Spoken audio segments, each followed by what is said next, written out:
Hi folks, this is Calc 3 Checkpoint Quiz 5. We're given a function of two variables and we're asked to sketch its domain in the xy plane. So let's look on the inside. Look inside the arcsine function. We have x over x squared plus y squared. Since we have a fraction, we have to make sure the denominator is not equal to 0. So let's set the denominator equal to 0 and find out where the bad points are. We get x squared plus y squared is 0. Now, the only way that's going to happen is if both x and y are both 0. So for our domain, we're going to have to leave out the origin.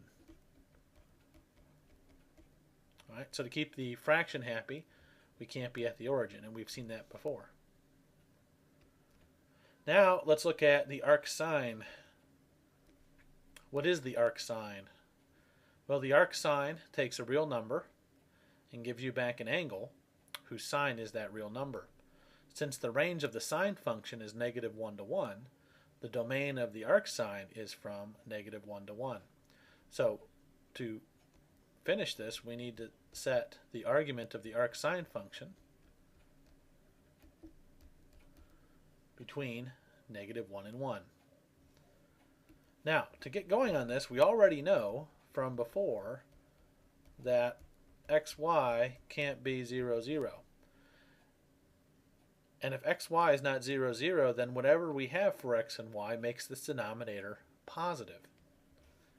And so normally we don't like to multiply through inequalities by variables. We don't know where the variables have been. If it's positive or negative, it could screw up the sense of the inequality.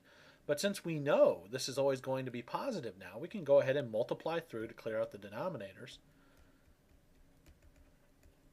and give us this compound inequality.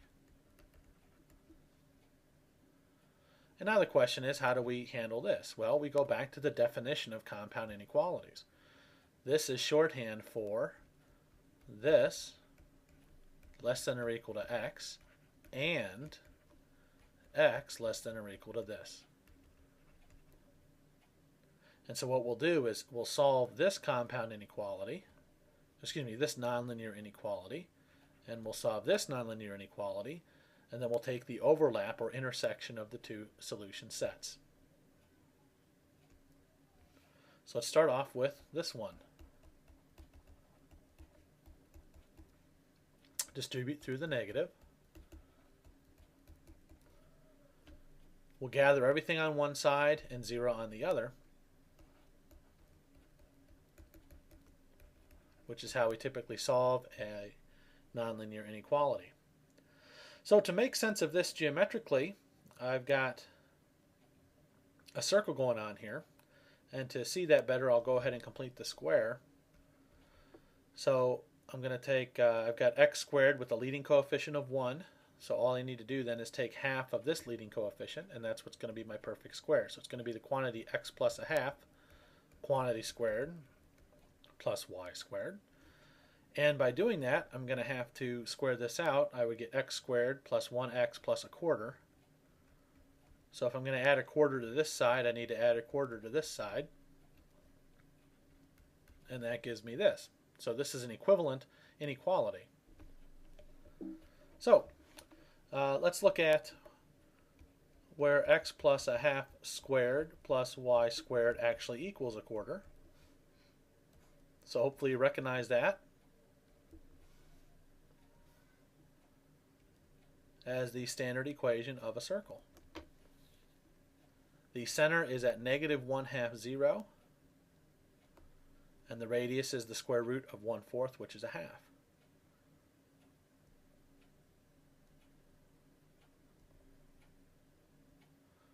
So that's what that is.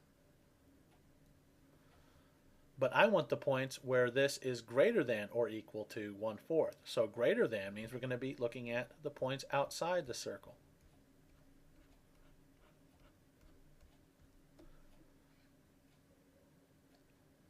Now, one way to double check is we could use what we call test points. Let's pick a point inside the circle and pick a point outside the circle and see which of these regions satisfy this inequality. So a point inside the circle could be the center of the circle itself. negative 1/2, 0. If I substitute negative 1/2 0 into this inequality, I get 1/4 less than or equal to negative 1/2 plus 1/2 is 0, 0 squared, plus 0 squared is 0, which is not true, which means that this point and then everything inside the circle does not satisfy the inequality. If I wanted to check a point outside the circle, I could pick negative 1/2 4. That's well outside the circle. And here I'd have 1/2 or 1/4. Is that less than or equal to 0 plus 16? And that we accept that. Okay, so either you know it's greater than, that means it's outside the circle, or we can do test values. Either way, that's how we solve that linear inequality. Now we'll look at the other linear inequality, and we'll solve it very analogously. We'll get everything on one side.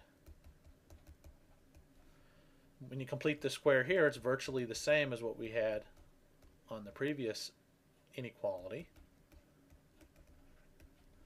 except now it's x minus 1/2 quantity squared. That's going to move the center to the right half of the plane.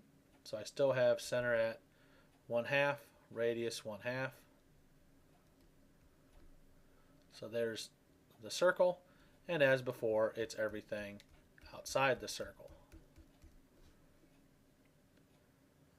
Okay, so for our final answer,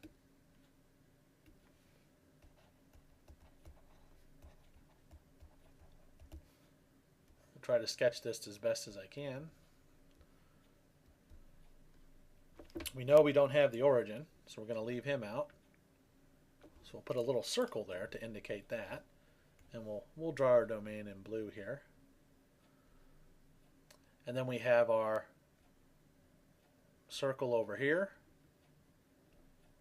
and we'll have our circle over here. Those circles are supposed to be symmetric.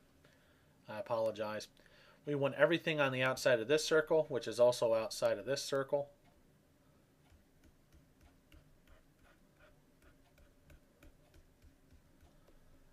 Which is going to be everything outside both the circles. And there you have it. So that's the sketch of the domain in the xy plane. So that'll do it for number 1.